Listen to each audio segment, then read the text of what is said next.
কামৰূপ জিলাৰ হাজোৰ গাঁও প্ৰধান সন্থাৰ মাহিলী বৈঠকত প্ৰকাশ চন্দ্ৰ দাসক বিপুল সম্বৰ্ধনা। হাজো শুৱালকুছি বিধানসভা সমষ্টিৰ অন্তৰ্গত সদৌ হাজো ৰাজচক্ৰ গাঁও প্ৰধান সন্থাৰ মাহিলী বৈঠক সভাখন আজি হাজো ৰাজচক্ৰৰ গাঁও প্ৰধান ভৱনত অনুষ্ঠিত হয়। হাজো গাঁও প্ৰধান সন্থাৰ সভাপতি দেবেন দাসৰ সভাপতিত্বত অনুষ্ঠিত সভাত প্ৰাক্তন ছাত্ৰ নেতা তথা বিজেপি অনুসূচিত জাতি মৰ্চাৰ ৰাজ্যিক উপসভাপতি প্ৰকাশ চন্দ্ৰ দাসক গামোচা শৰাই আৰু মানপত্ৰৰে বিপুলভাৱে সম্বৰ্ধনা জনায়। অনুষ্ঠানত নিজৰ মনৰ ভাৱ ব্যক্ত কৰিবলৈ গৈ প্ৰকাশ চন্দ্ৰ দাসে আৱেগিক হৈ পৰে। হাজো ৰাজচক্ৰ গাঁও প্ৰধান সন্থাৰ তৰফৰ পৰা এই সন্মান লাভ কৰি তেওঁ অতি আনন্দিত হয়।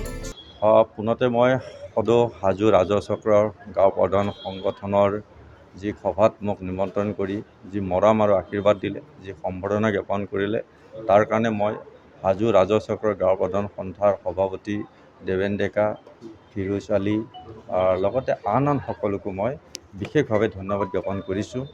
আৰু গাঁও প্ৰধানসকলে হ'ল গাঁওসমূহৰ দুখীয়া জনসাধাৰণৰ সততে সহায়ৰ হাত আগবঢ়োৱা ব্যক্তি।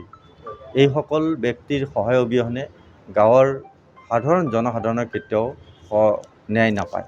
ন্যায় ব্যৱস্থাৰ প্ৰথমতে সহায়ৰ হাত আগবঢ়োৱা এই গাঁও প্ৰধানসকলৰ যি আজি সংগঠনে যি ধৰণে মৰম আৰু আশীৰ্বাদ দিলে, তাৰ কাৰণে মই তেখেতসকলক ভৱিষ্যত দিনতো একেলগে থাকি তেখেতসকলৰ হৈ সদায় সহযোগ আগবঢ়াই যাম। আৰু গাঁও প্ৰধানৰ যিসমূহ সমস্যা আছে, এই সমস্যাসমূহ অসমৰ মাননীয় জনপ্ৰিয় মুখ্যমন্ত্ৰী, বলিষ্ঠ মুখ্যমন্ত্ৰী ডক্টৰ হিমন্ত বিশ্ব শৰ্মা ডাঙৰীয়াই নিশ্চয় গাঁও প্ৰধানসকলৰ সমস্যাসমূহ আলাপ আলোচনাৰ জৰিয়তে সমাধান কৰিব বুলি মই দৃঢ় বিশ্বাস। আমাৰ হাজো ৰাজচক্ৰৰ গাঁও প্ৰধানসকল প্ৰতি মাহৰ 1 তাৰিখ আমি ইয়াত বহোঁ। প্ৰায় আমাৰ হাজো ৰাজচক্ৰৰ অন্তৰ্গত 137খন গাঁও আছে আৰু 137খন গাঁৱৰ প্ৰায় 109জন আমাৰ গাঁওবুঢ়া ইয়াতে আমি বহোঁ। আজি আমি মিটিং আৰম্ভ কৰি থকাত আমাৰ মাজত আহি পালে ভাৰতীয় জনতা পাৰ্টীৰ SC মৰ্চাৰ উপসভাপতি প্ৰকাশ দাস ডাঙৰীয়া।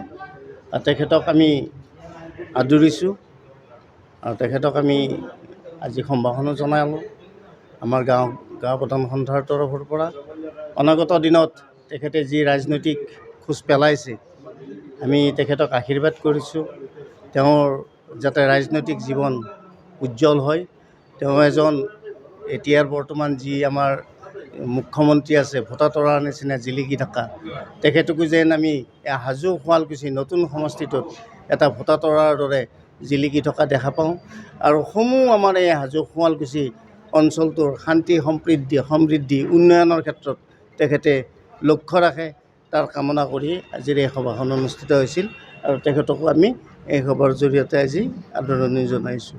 হাজোৰ পৰা প্ৰাঞ্জল কলিতাৰ ৰিপৰ্ট DA 365।